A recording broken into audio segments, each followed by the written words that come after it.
TV network, the solution for humanity. Thank you, Allah, for blessing us with life, blessing us with Islam, blessing us with Iman. Thank you, Allah, for blessing us with life, blessing us with Islam, blessing us with Iman. Thank you, Allah, for blessing us with Muhammad Rasulullah.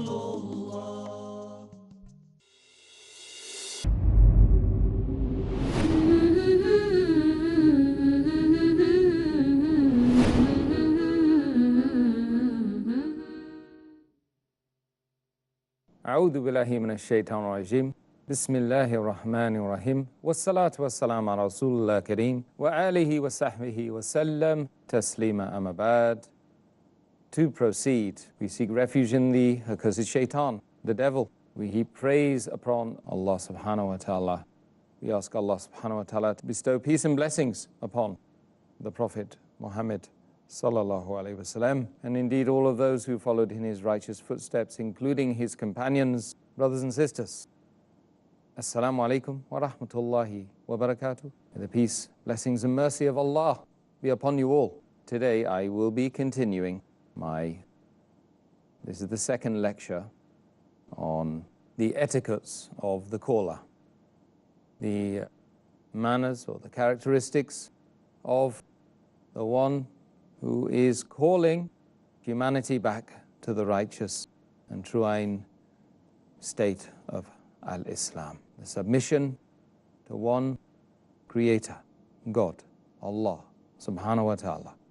None like him, none comparable to him, none worthy of worship but Allah. On the last lecture, we discussed a number of issues. The last of those was, whom shall we call to do this work? The first, most important aspect of who we should call is it should be a person, of course, who has enough knowledge of what he or she is going to be talking about. Very important that, therefore, brothers and sisters, as it is an obligation on all of us to call people to da'wah, to call people back to the true religion which they were created upon, that we should have sufficient knowledge of our deen. This is another good reason why every single Muslim brother and sister in the world should seek knowledge. As Rasulullah said, seek knowledge from the cradle to the grave. A little bit more about the person, because, for instance, there could be a scenario where you want to give da'wah to a young woman or a young girl, and you are a male, and vice versa, female to male. So the scholars advise that it is always better that you take on the same gender, gender to gender, not opposites. Likewise for sisters. If you're going to give da'wah to a non-Muslim man, make sure you do it with adhering to the correct Islamic etiquette. Likewise, the person who is calling should have knowledge of all of the community issues to hand. For instance, in the UK, right now, amongst the shabab, amongst the younger generations, like so many countries in the world, in, let's say, West London, people are very, very infatuated by listening to hip-hop music. And hip-hop music has its own set of problems. It's very misogynistic. The videos are very misogynistic, and a lot of foul language is used, and women are really treated like chattel, So these are issues that if you're giving da'wah to that type of person, you should know about what they are involved in. And you should be prepared to make amendments and to change the way you give da'wah according to the person you're giving da'wah to. You should not be like a piece of steel, rigid, but you should be more like the water, not bending and breaking the rules of Islam, but bending and breaking the way in which you explain and you orate the Quran and the Sunnah to them, the language, the nuances, the style, Using humor sometimes is good. Using sternness is good sometimes. You have to be able to read situation, and you have to be a communicator. We need to become communicators. We need to do public speaking courses. We need to do elocution lessons. We need to perfect the way in which we communicate to our fellow beings. Remember, in the Quran, the prophets were described as being brothers of one another. And the prophets, may peace and blessings be upon them all, suffered tremendously in giving the message of Islam in different times, different ages, different people. It wasn't the case that the prophet or the prophets came and gave the same message to the same group of people. They gave the same message. They were brothers of one another. They understood, that they were part of a bigger picture. But they were giving their message to different people of different ages and different times. But one thing which is characteristic of the call of all the prophets is that they suffered at the hands of the enemies of Allah, and they endured the suffering, the slings and arrows, if you like, the mocking, the calling of names, etc., with moderation and patience. And they became beloved to Allah. Allah supported them through thick and thin. Example of that is Ibrahim alayhi salam, when he was put in the fire because he destroyed one of the idols, and the fire was cooled for him. It was cooled down, and he got out of the fire. The prophets were the ones who were tested most, and they were the ones who Islam was, subhanallah, delivered through. Not all of them had many followers. Nuh alayhi salam spent 950 years delivering the message and barely a handful of followers at the end of it. What patience, what yaqeen, what certainty he had, regardless of how many people were following him and following the message of Islam. He was steadfast. 950 years, I don't think that we can make one day without becoming disillusioned.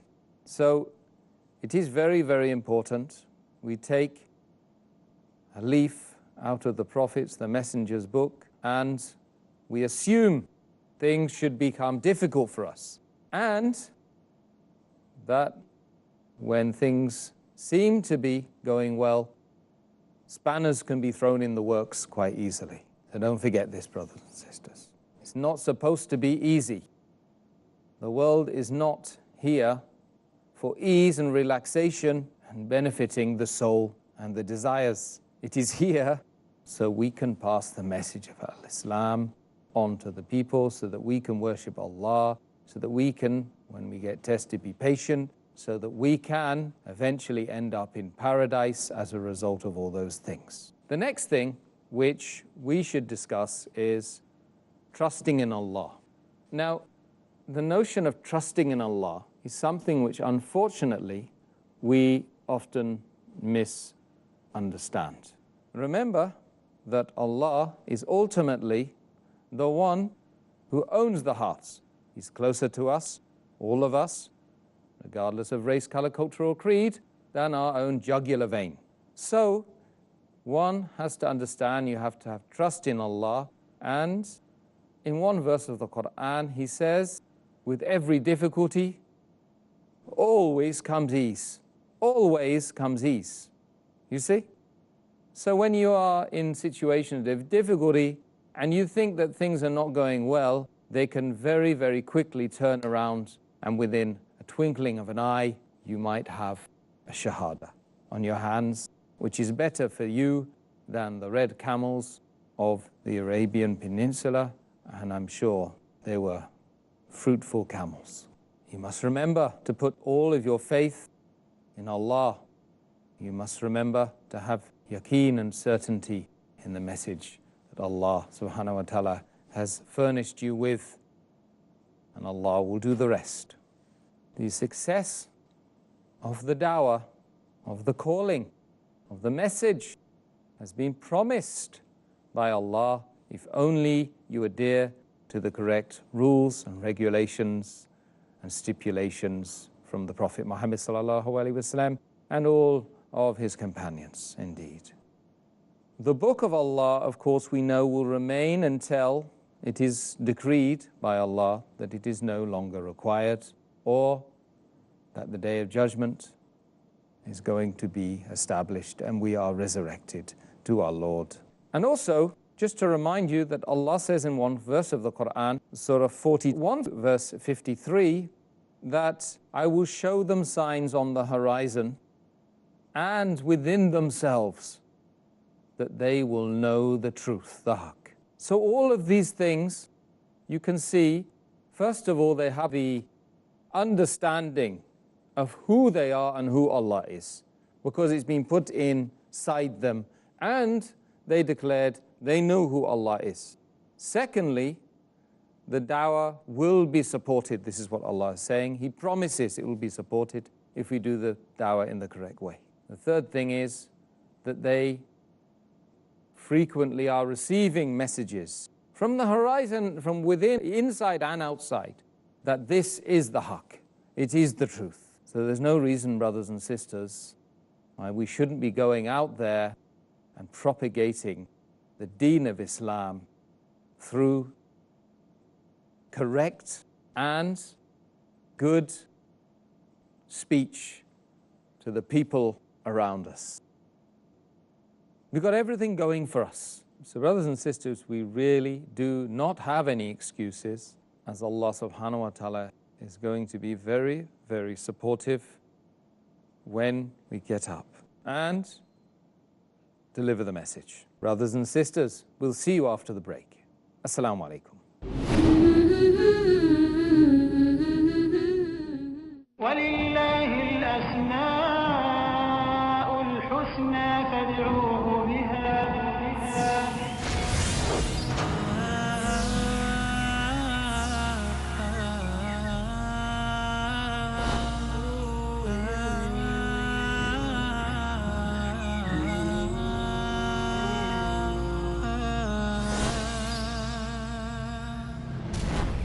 Al-Aziz, the Almighty.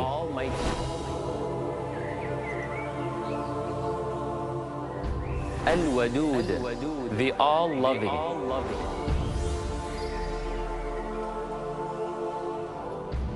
At-Tawwab, the Acceptor of your return.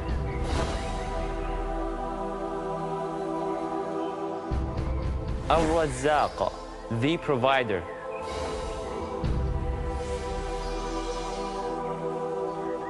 Al-Raqib, the All-Watchful. وَلِلَّهِ الْأَسْمَاءُ الْحُسْنَى. To Allah belongs the beautiful names. فَادْعُوهُ بِهَا. So call Him upon them. To understand more of Allah's beautiful names, join me, your brother Majid Mahmoud, on my new series about understanding Allah's beautiful names on Peace TV.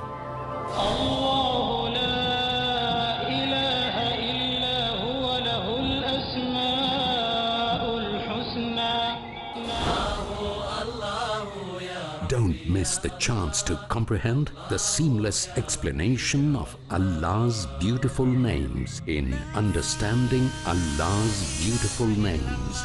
Tonight at 8 p.m. and repeat telecast at 11:30 a.m. Saudi Arabia on Peace TV.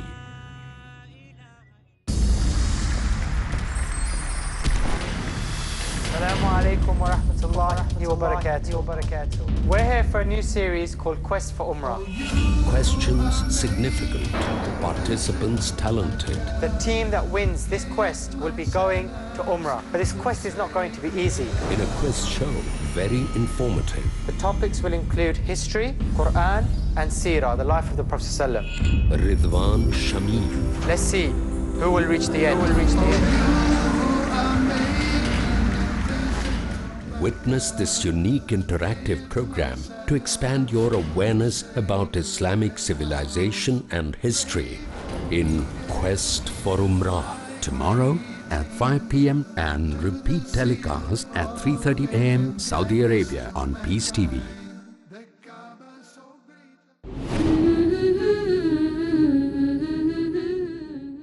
Assalamu alaikum wa rahmatullahi wa barakatuh, brothers and sisters, and welcome back after the break. The topic for discussion today is the etiquettes of dawah, or the da'i, the caller to al-Islam. As we were saying before we went to the break, the prophets were the ones who were tested most, and they were the ones who Islam was, subhanallah, delivered through.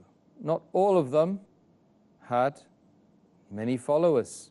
Nuh alayhi salam spent 950 years delivering the message and barely a handful of followers at the end of it. What patience, what yaqeen, what certainty he had, regardless of how many people were following him and following the message of Islam. He was steadfast.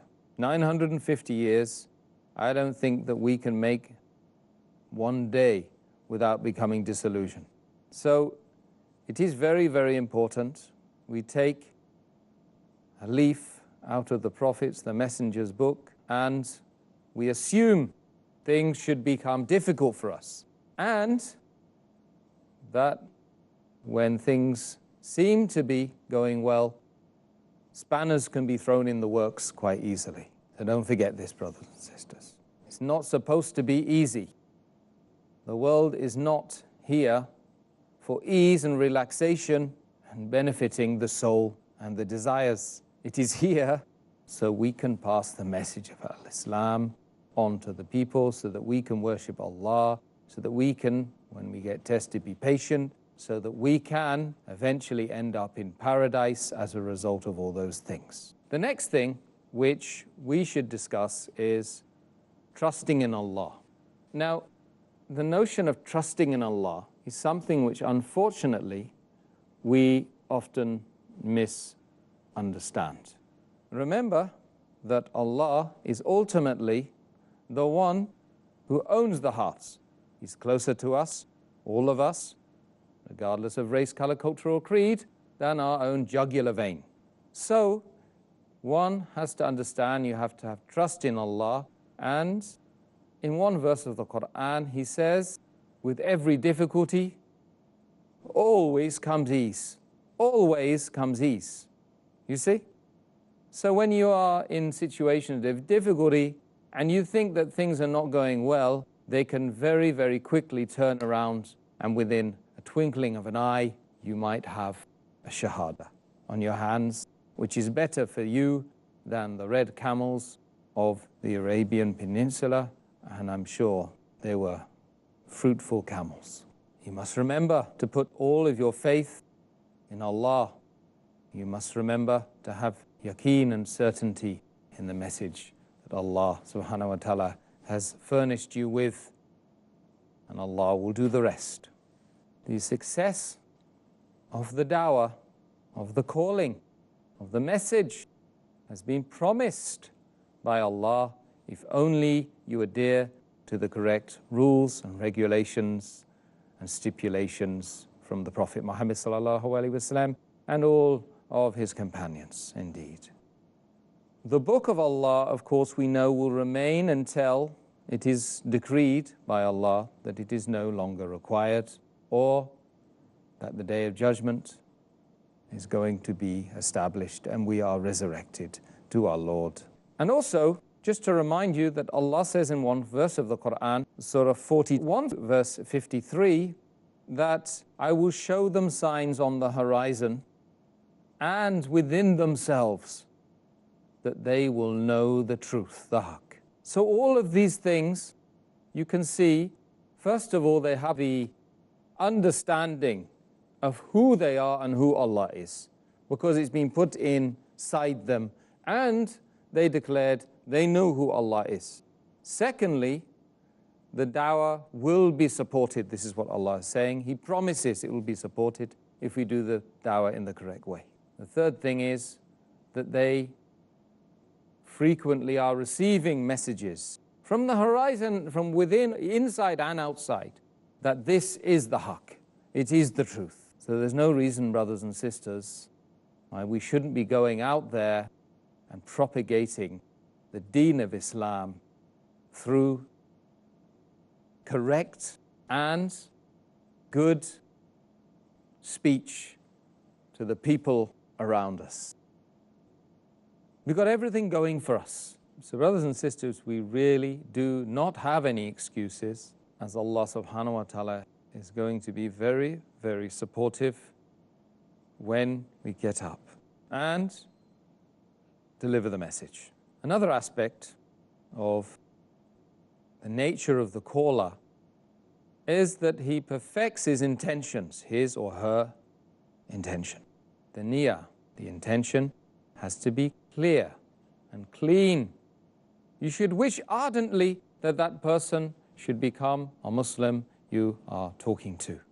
You should wish to seek the face of Allah subhanahu wa ta'ala when you are giving this message of al-Islam.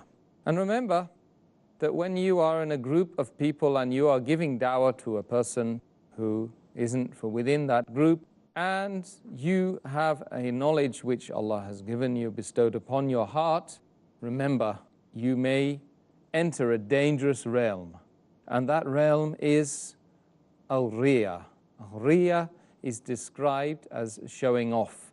It is described in one hadith of the Prophet Muhammad sallallahu alaihi wasallam as being like a black ant on a dark stone on a dark night. It is virtually impossible sometimes for you to actually be able to see what showing off is. But it does happen. So if you're within a group of people, my advice to you is to be extra careful.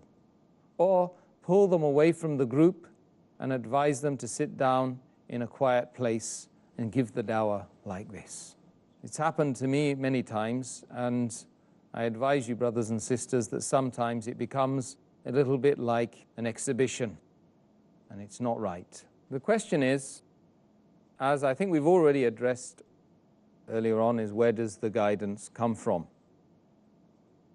Of course, Allah is the owner of the hearts, and we know that guidance can come to people, and some people may be very sincere and others less sincere. But we know that Rasulullah sallallahu alaihi wasallam said he didn't come to open up the bellies of men to check to see what was inside them. So we have to assume that if people are being sincere, then we should act accordingly. And we should know that much suspicion in the deen is a bad thing.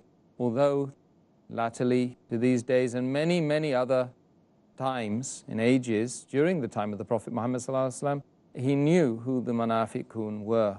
He knew who they were. And we have an idea about who some of the enemies of Allah that are playing around, who they are. However, this doesn't mean to say that we must react to that. Remember, when you're giving the dawah, there's no compulsion in the deen. La ikra fi din. In Surah Al-Baqarah, verse 256, this is mentioned. And remember, frequently guidance comes to those whom you've been giving dawah to or you haven't been giving dawah to in the most unusual ways. And we saw on the back of 9/11 and 7/7 hundreds of thousands of people, I don't know if it's 100,000 or whether it's thousands and thousands of people coming to the deen of Islam with little or no dawah. Indeed, some of the most ardent haters of Islam became Muslims. If you look at Hind and Abu Sufyan at the time when Rasulullah sallallahu alaihi wasallam was fighting the Quraysh, and those two were heading the fight, more or less. Now, if you look afterwards, they've both taken Shahada. If you look in the UK, there was one British National Party adherent or a person who basically was an activist with them. Shortly after coming to the dawah stalls in East London, he accepted Shahada, subhanallah. Very unusual to see these things going on, but you have to remember that Allah is the owner of the heart, so anything is possible. Anybody can become Muslim. Doesn't have to be by your hands. So some points to dwell on, brothers and sisters, just to leave you with a few pointers. If you don't give dawah, somebody will give you dawah. You know, this is the principle. If you don't call unto your religion, the people, then somebody will come and call you unto theirs. Just a reminder that Rasulullah sallallahu alaihi wasallam said that Islam will enter upon every house, even if it is made of hair. So Islam is entering everywhere, in every house. All you've got to do is explain the rest to them. And just a few other small pointers that Islam is growing and is the fastest growing religion by far in the world, and that is despite all the negative media connotations we see, and also that sisters, particularly women, are embracing Islam in large numbers. Lastly, Rasulullah sallallahu alaihi wasallam said in the last sermon, in the farewell pilgrimage, it is incumbent upon those who are present today to give the message to those who are not present today, and it is your obligation, as we've said, and Allah knows best, and may Allah subhanahu wa ta'ala lighten our path with Islam, all of us, and put us on the Sirat al-Mustaqim, and put us in the Jannat al-Firdaus, insha'Allah. All praises due to Allah. Peace and blessings be upon the Prophet Muhammad sallallahu alaihi wasallam. Thank you for listening. Assalamu alaikum wa rahmatullahi wa barakatuh. لبيك اللهم لبيك لبيك اللهم لبيك لبيك لا شريك لك لبيك لا شريك لك لبيك إن الحمد والنعمة لك